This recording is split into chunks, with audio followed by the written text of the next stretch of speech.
Hello and welcome guys to another video, and today we have week 4 for the iRacing GT3 Sprint Series. So let's have a look at the Hotlap and then we'll have a look at the guide.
So this track is a bit of a roller coaster, but the main objective is really just to carry as much momentum through the corners. It's a lot of high speed corners, so you want to be as smooth as possible and carry as much momentum as possible.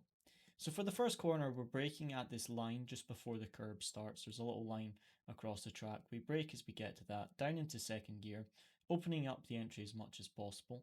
And we're aiming to apex basically over here.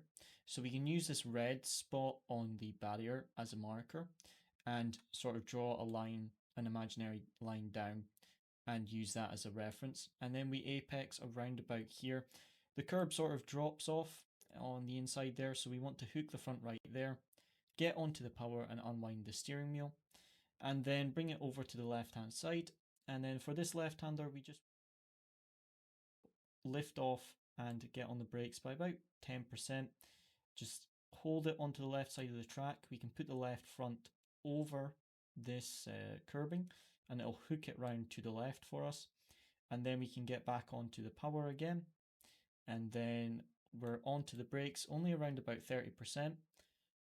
Double apex here. So we hit this apex here and then we're going to let it go out wide and then bring it back in for the second apex.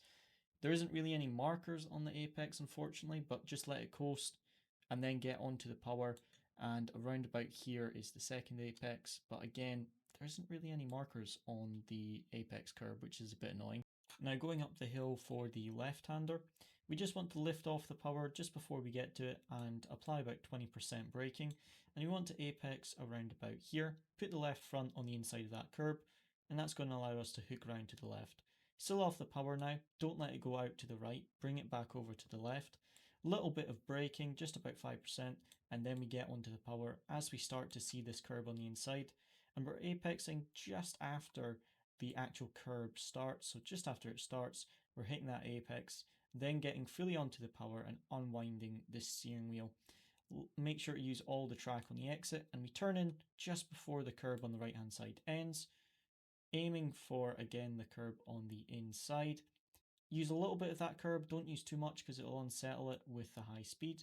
And we do need to lift off the power depending on the track conditions. Only to about 80% power, but obviously in different track temps you might be able to take this flat. Just depends on how the track is. Just a very short lift, and then make sure you use all this exit curbing again. And going into this high speed left-hander, this is only going to be a slight tap of the brakes, and we brake just as we cross the second line before the corner. So there's one line there.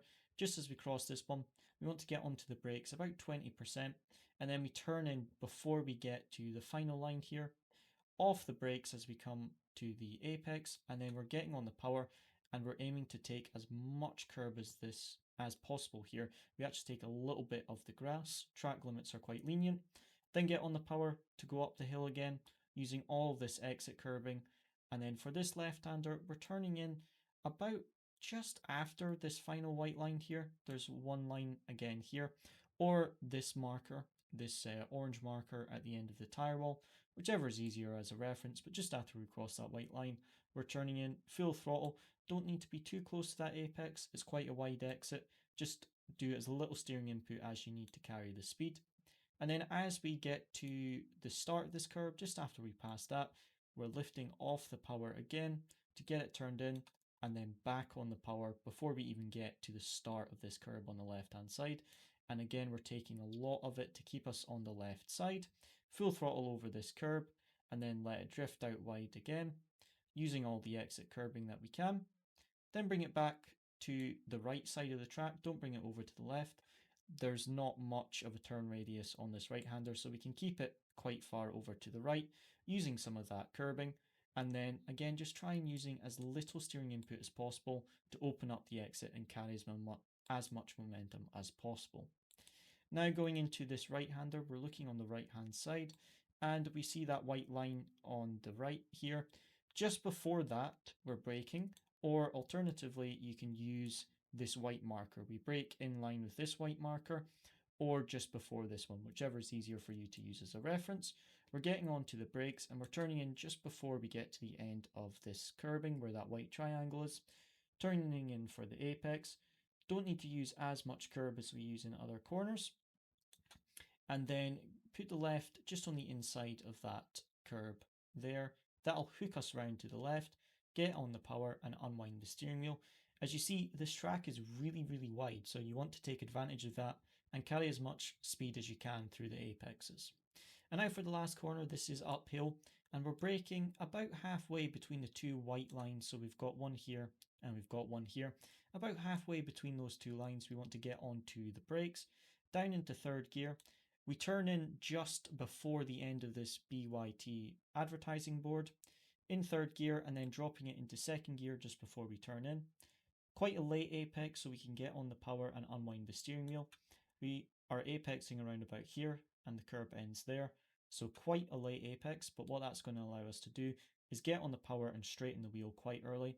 And again, it's a really wide exit, so make sure you're using all this curb. We can actually go over the white line to open up the exit of the final corner. And that is it for the guide, guys. As always, thank you for watching. Hope you enjoyed, and see you again next time.